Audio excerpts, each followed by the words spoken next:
Judges. The book of Judges, we're not going to do this verse by verse through the whole book. We're going to kind of do just a little bit of an overview and show you how it connects to the last book that we studied, the book of Joshua. The book of Judges is an important book. The book of Judges is a historical book. It bridges a very important gap that kind of gets neglected a lot when people think about Israel's history. The book of Judges covers the first couple hundred years of Israel's history in the land of Canaan, right? It's easy to look at Israel's history and kind of skip over this part, right? Because it's not as glamorous. But Israel was in the land of Canaan for a couple hundred years before the stories of Saul and David and Solomon kind of come on the scene. And that's what the book of Judges does. The book of Judges and Ruth. Ruth is an individual story that takes place during this time, but it covers an important stretch of years. Joshua has died. For the first time since they left Egypt, okay, think about this. For the first time since Israel left Egypt, they don't really have a leader, right? Moses came and led the children of Israel out of Egypt, led them through their years of wandering in the wilderness. Joshua took over immediately after the death of Moses and has led them in the campaign to win the promised land. But Joshua now has died. Israel doesn't have a leader, and they actually have a very, very big project in front of them, right? They have to occupy this land and drive out the inhabitants so that they can make it theirs, so that it can become home. So important stuff. It's an important book of the Bible, but Israel kind of enters a vacuum here, and they're really devoid of any real identifiable leadership. Number one, let's talk about Israel's struggles. Okay, Israel's struggles. Judges chapter 1, let's look at verse 1. Now, after the death of Joshua, it came to pass that the children of Israel asked the Lord, saying, "Who shall go up for us against the Canaanites first to fight against them?" It appears that after the death of Joshua, there was not an individual that stood up to take the reins, right? It doesn't look like there was... Joshua did not have what Moses had. Moses had a Joshua. Joshua didn't have anyone like that. So they stand up and they question, okay, so what's next? How do we start this? Who starts this battle? What do we do? How do we get this kicked off? The Lord gives them direction. The Lord tells them to first focus here on the tribe of Judah. And actually, it starts off pretty good. A lot of the stuff here in chapter 1 is pretty good. You read the story of how Judah and Simeon fight against the Canaanites, the Perizzites. They take a king, Adonai-Bezek, and there's a story there about how they are able to conquer him and his people. You get to read again the story of Caleb and how Caleb conquered Hebron. Caleb was a great hero earlier from the book of Joshua. So chapter 1 really, really starts off really good, right? It's almost like a continuation. Things seem to be going pretty good.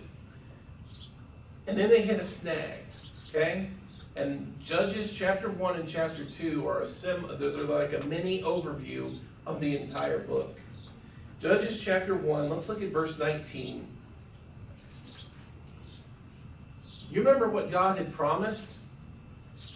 That as long as they were fighting, and as long as they were diligent to be obedient and fight these wars and drive out the inhabitants, that he would be with them. So notice verse 19.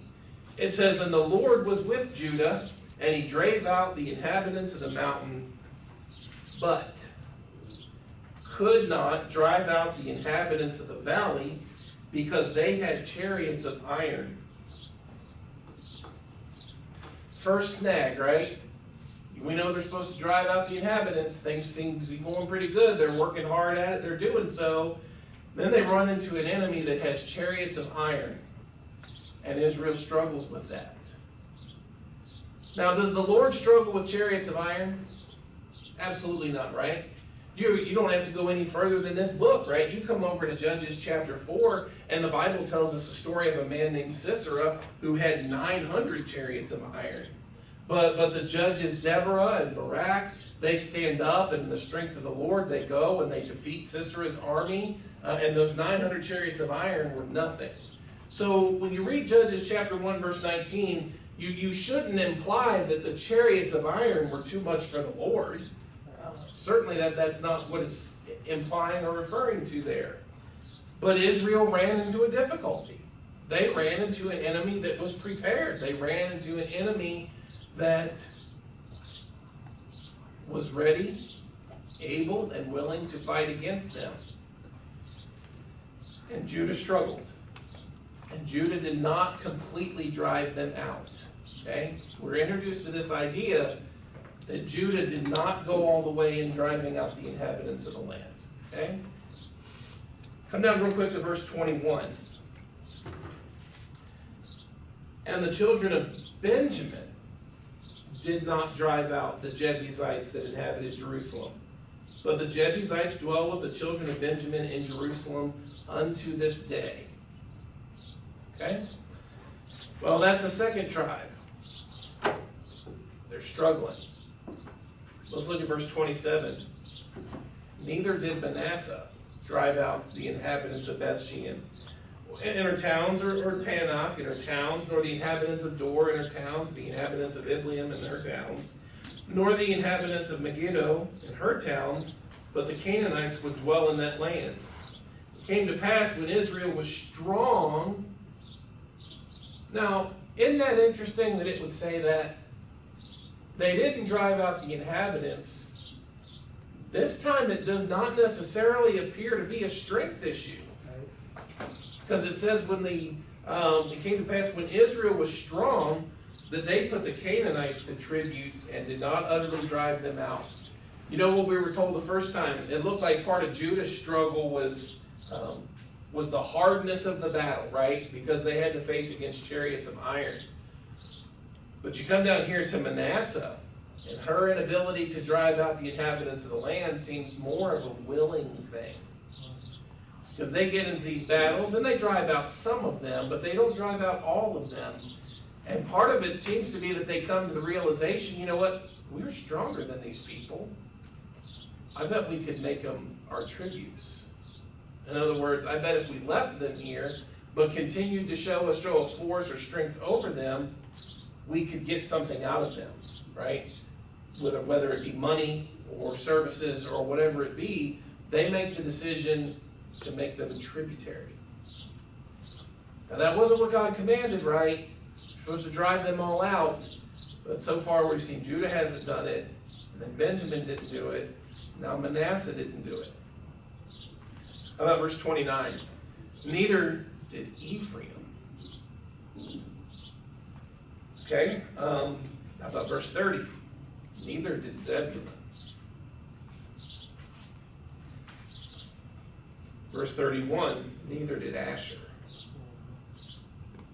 Verse 33, neither did Naphtali. When you come to the book of Judges, and it opens up, and Joshua's gone, and now Israel takes it upon them the task of beginning to start this process of driving out the inhabitants of the land, they really have a hard time with it. And they don't follow through to completion. We're told of 7. That's more than half, right? That's more than half of the tribes. Only the ones that we're told about here, they do not accomplish the task that was set before them. Some of them for different reasons. You begin to see verse number 30. Zebulun did the same thing about making them tributaries. In verse 35, we learned that Naphtali did the same thing about making them tributaries. Do you remember what we talked about last week? Joshua chapter 23. Remember how negative that was? Because Joshua was really, really, really worried that they're not going to follow through, right? They're not going to finish the job. Joshua had started the job. Joshua had given them victory and given them the land.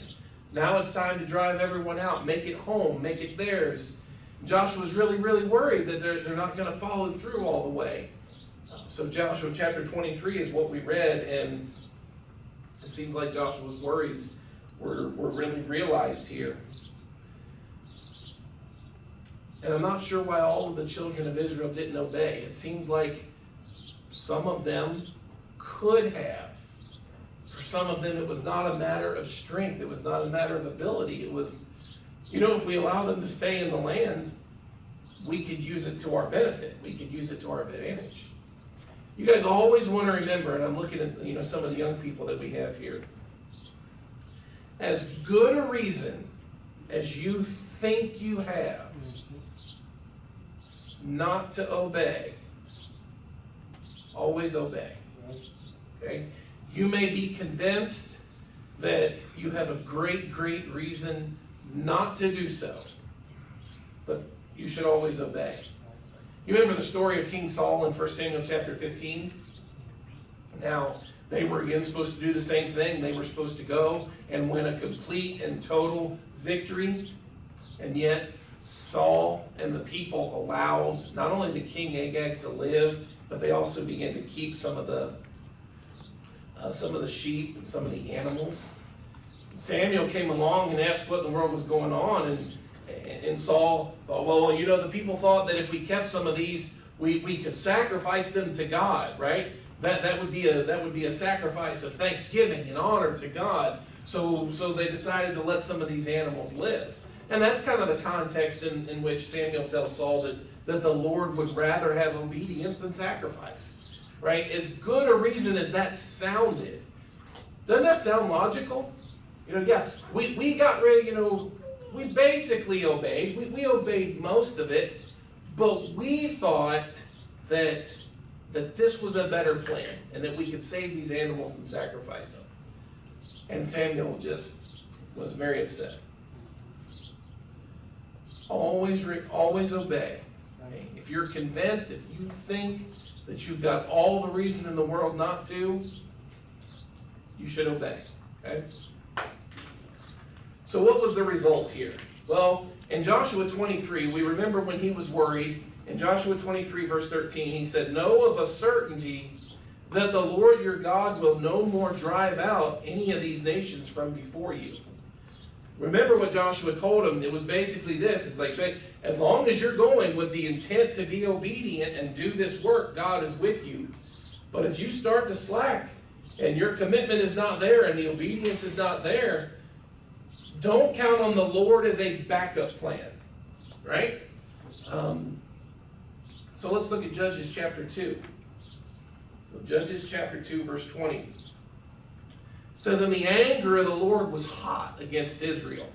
And he said, because this people hath transgressed my covenant, which I commanded their fathers, and have not hearkened to my voice, I also will not henceforth drive out any from before them of the nations which Joshua left when he died, that through them I may prove Israel, whether they will keep the way of the Lord or walk therein, as their fathers did, keep it or not." What was Joshua's intent? When you say, if you're obedient, if you're serving the Lord, you're following the Lord, you're fighting these battles, you can always count on the Lord to be there. But he said, if you stop, the Lord will stop. In other words, like maybe an analogy would be to say it this way. There is no backup plan for disobedience, right? God did not look at the scenario of Israel and say, you know what? They didn't obey me, but I know these nations will be a bad influence on Israel, so I'm just going to get rid of them anyway, right? God didn't say that. Israel thought that they could keep them as tributaries. Israel thought that in their strength, they could have them under their thumb, make them tributaries, and so the Lord was content to allow that. You want to keep them as tributaries? You think you can hold them under your thumb? Okay. The Lord says, I'll leave them in the land, and I'll use them to prove whether or not you'll be faithful and obedient, right? That's what it says here in verse 23, that through them I may prove Israel.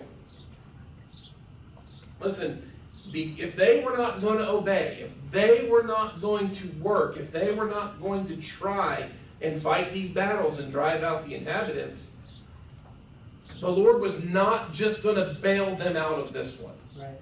Okay? The Lord was not just going to look at it and say, they're being disobedient, but I'm going to get them out of this jam. This time it doesn't work that way.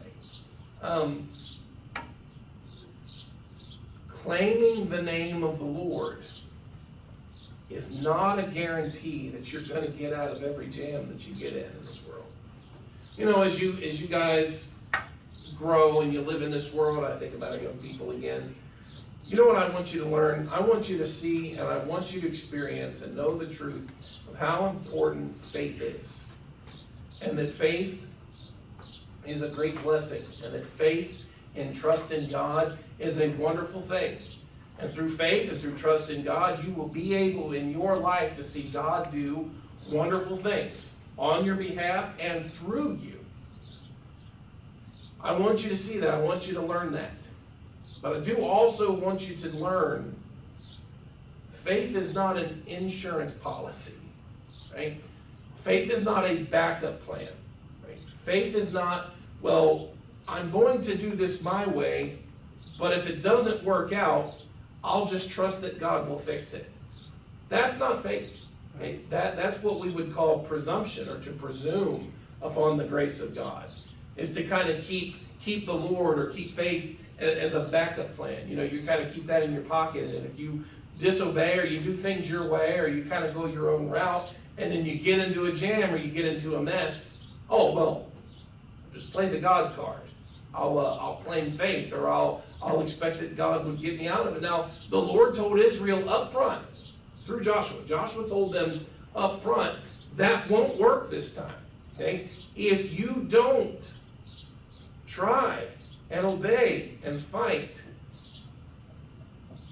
you won't get, then God won't. So this was not a surprise. This was something that they were warned about ahead of time. Okay? Number two, that was number one, Israel struggles. Number two, Joshua was right.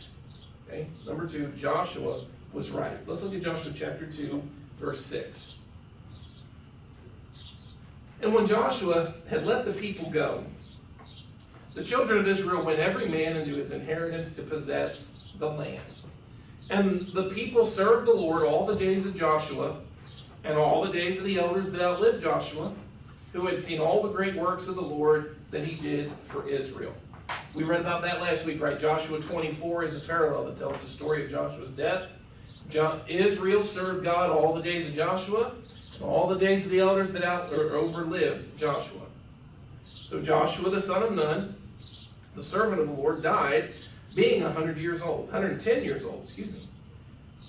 They buried him in the border of his inheritance in Timnath-Heres, the Mount of Ephraim, on the north side of the hill Gaash. And also all that generation were gathered unto their fathers.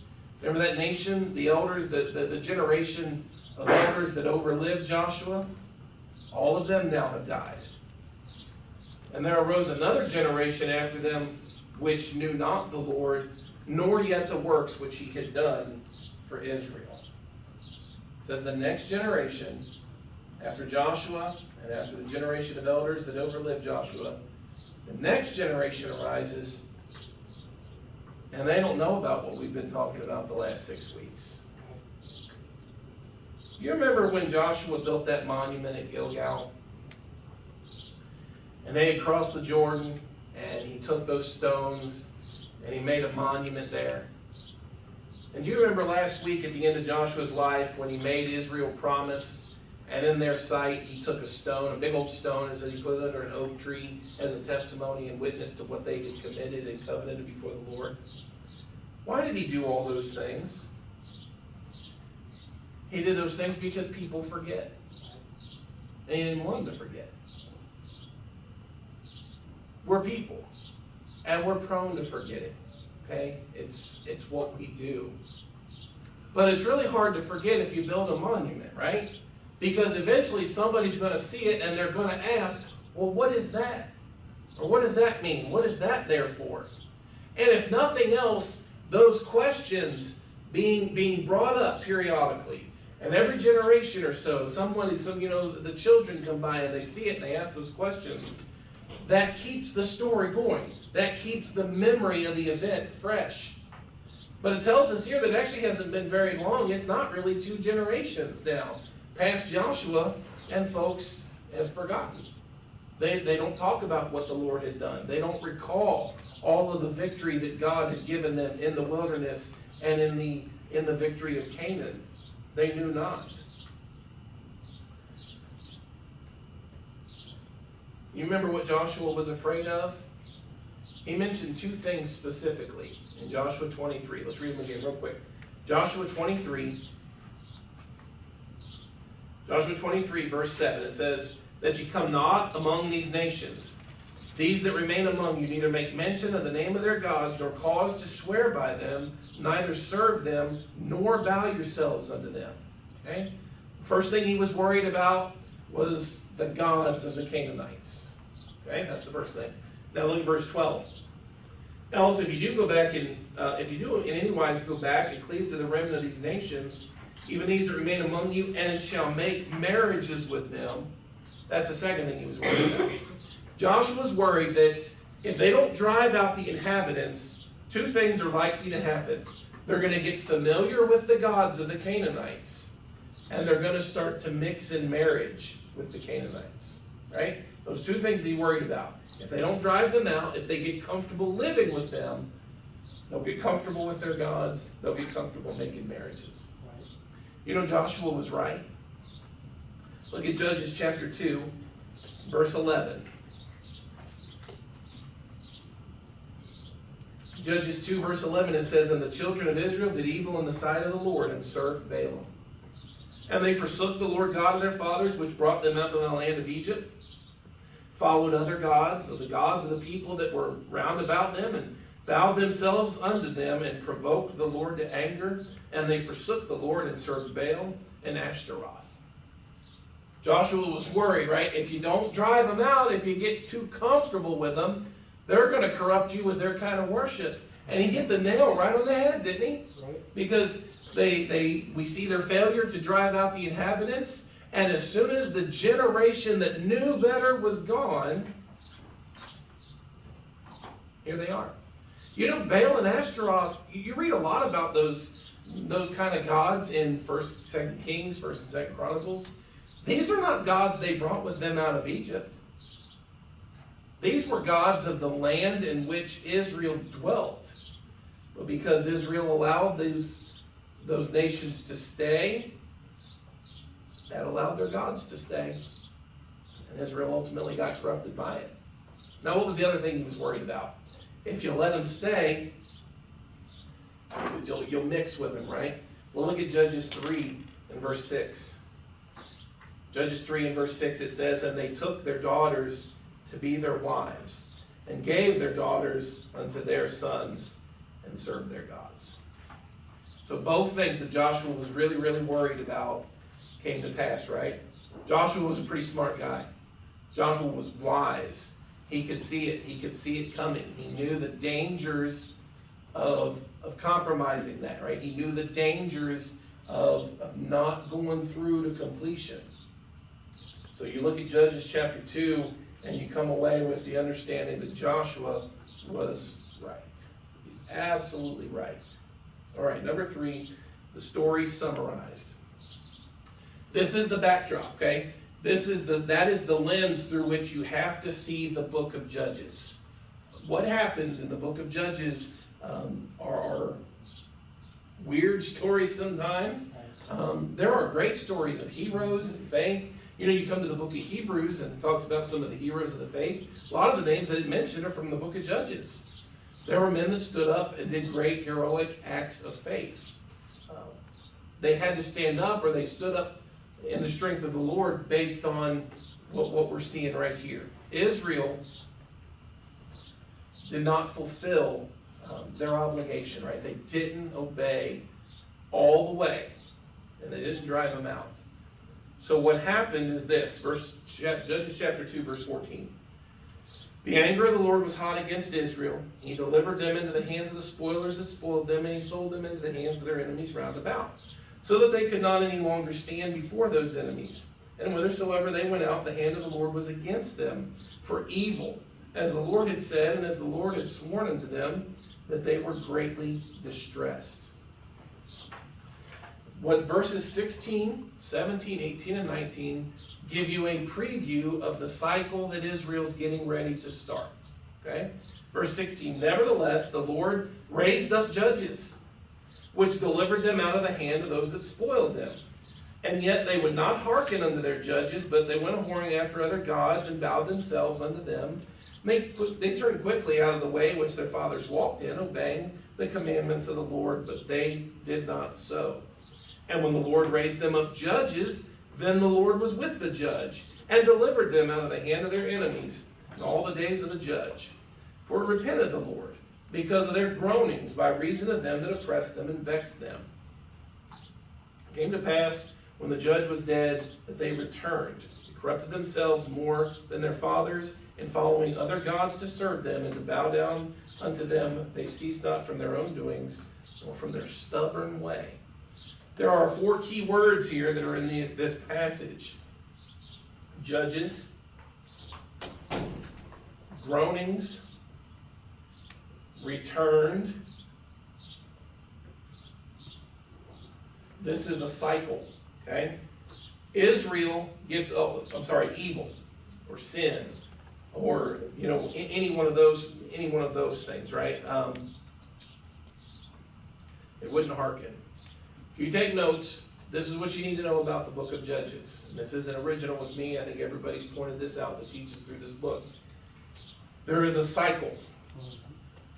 We've already seen how it starts. Israel left the Canaanites in the land. So Israel gets away from the Lord. Because Israel gets away from the Lord because of idolatry or whatnot, God judges them. God actually allows the children of that land to get an upper hand, okay? To win victories over them. So that's the second part. So Israel gets away from God. God sends judgment in the form of an oppressor. Third step in the cycle is that the children of Israel cry unto the Lord. The Lord hears their groanings. And the fourth step is that God sends deliverance. He raises up a judge. But he also tells you that after the judge dies, what happens? They start the cycle again. The book of Judges is this. It is a cycle of Israel getting away from God, being judged for it, crying to the Lord, and then being delivered. And then after deliverance, getting away from the Lord, being judged, crying to the Lord, and then being delivered. And this cycle continues. Okay? Sometimes it's worse than others. Sometimes it's not as bad as others. But this is the cycle, okay, of the book of Judges. It started here, where we learned that Joshua was right. Everything that he predicted would happen would begin to happen. Let's quickly look. Judges chapter 3. And I'll show you in one chapter this cycle go through a couple of times. Okay? Judges chapter 3, verse 5. Children of Israel dwelt among the Canaanites, Hittites, the Amorites, the Perizzites, and the Hivites, and the Jebusites. They took their daughters to their wives, or to be their wives. They gave their daughters to their sons and served their gods. And the children of Israel did evil in the sight of the Lord, and forgot the Lord their God, and served Balaam in the groves. Okay, that's step 1. That's the idolatry. That's the Israel getting away from God. Step 2, therefore the anger of the Lord was hot against Israel, and he sold them into the hand of Cushan-Rishathaim, king of Mesopotamia, and the children of Israel served Cushan-Rishathaim 8 years. That's step 2. God judges them. God gives them an oppressor, someone to have victory over them. Step 3, verse 9, the children of Israel cried unto the Lord. Step 4, the Lord raised up a deliverer. And we read the story of the judge Othniel, right? We read about him, Caleb's buddy, right? Caleb, the one that Caleb had spoken of in the book of Joshua. Got away, got judged, they cried, God sent a deliverer. But then look at verse 11. Othniel, the son of Kenaz, died. Verse 12 then, what happens? They start the cycle all over.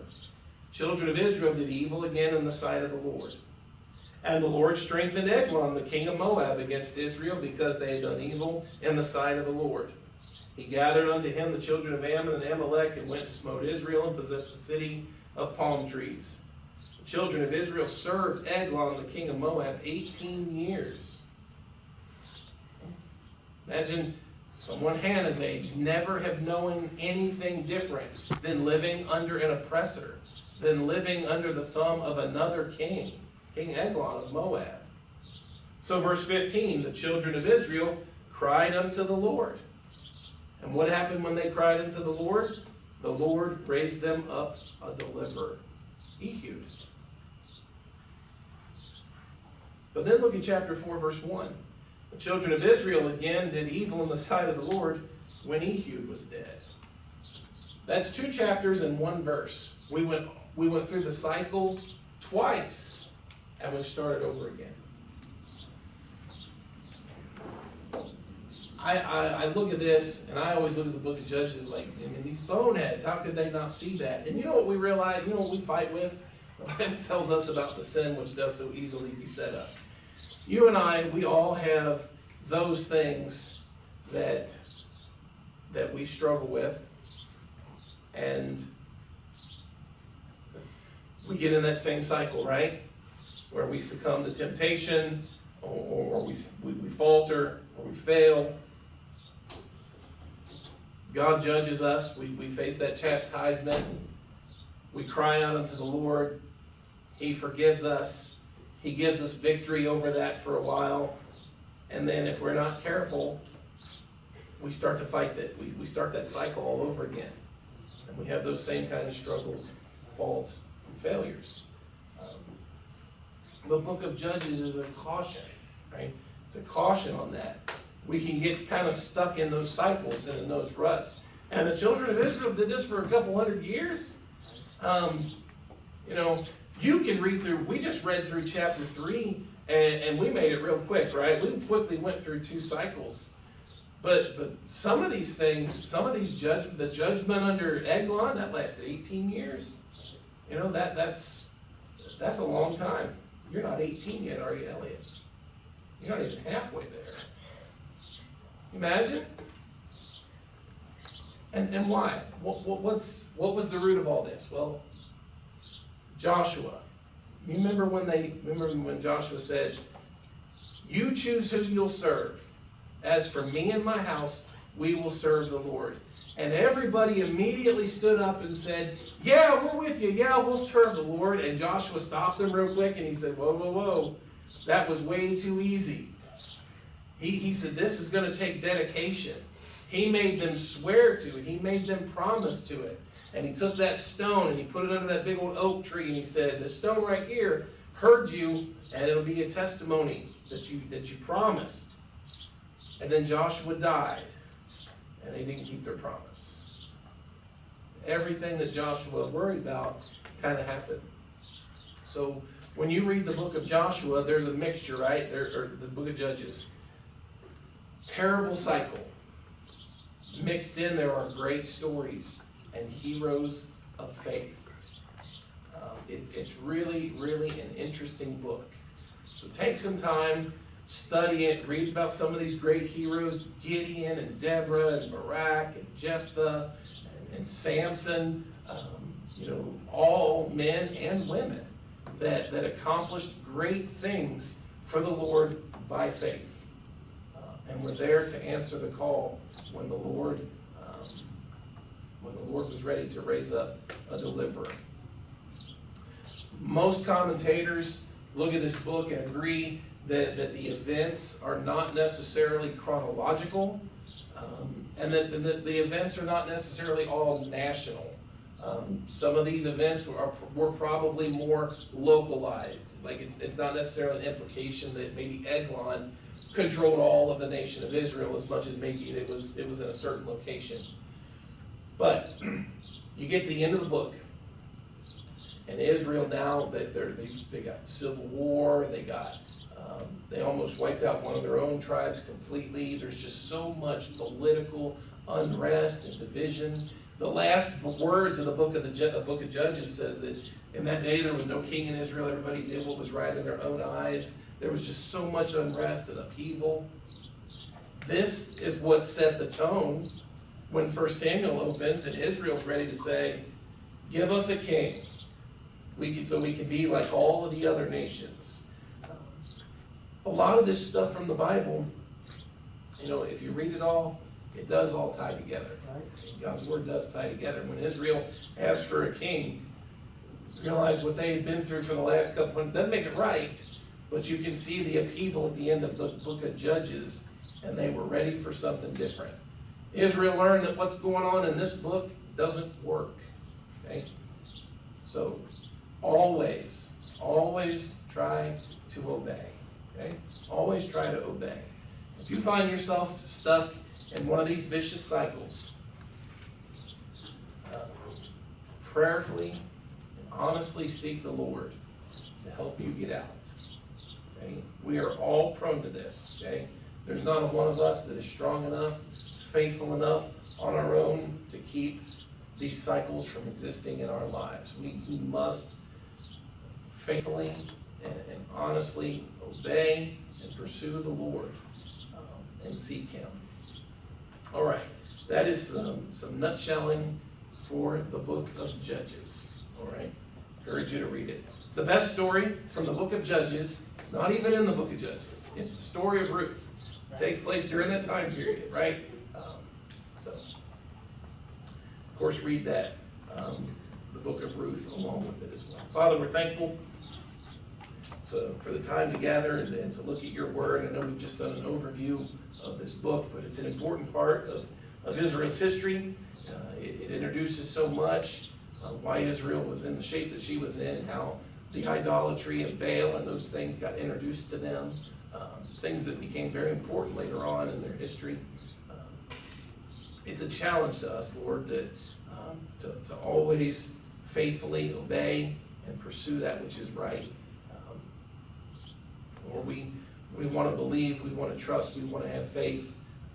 We don't want that to be a backup plan to bail us out if we don't intend to obey and to be faithful. So give us a mindset, Lord, that wants to trust you, that wants to have faith, but wants to practice that and to obey and do what your word tells us to do. Help us, Lord, to not be influenced by this world. And we're thankful that you've put us in a place here, like our church and our families, that can be safety and safe havens from the things of this world. I pray that it's always that way. I pray that this place is always a safe place where we can come and get away from the things of the world. But as we do live in it, give us courage, give us strength, Lord, to stand up to temptation. Give us courage and strength to fight against those things that would be a hindrance to our spiritual life, to our obedience to you. We're thankful for an advocate that stands between us, ready to forgive us, ready to intercede and work on our behalf.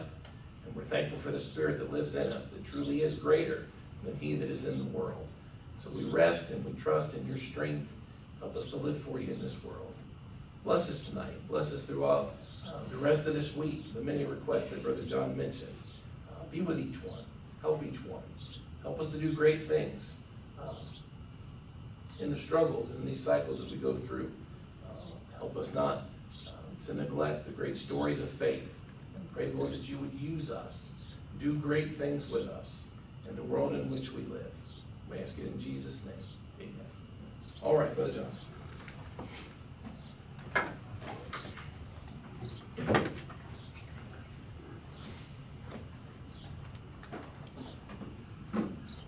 Appreciate that lesson. It is interesting when you look at that,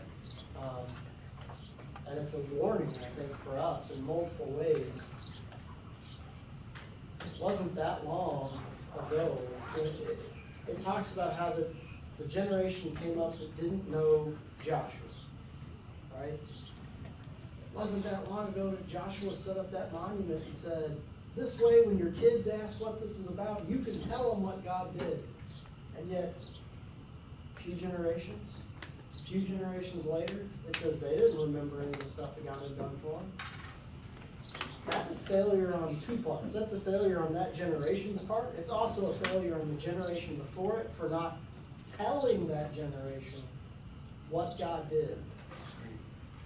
We need to be careful, make sure that we are passing along those things that the Lord has done. Telling our kids, grandkids, these are the things the Lord has done in our life. Right? And teach them to tell the next generation. Right? That's what we need to do. All right, we are going to end with a fairly easy song. Let's go ahead and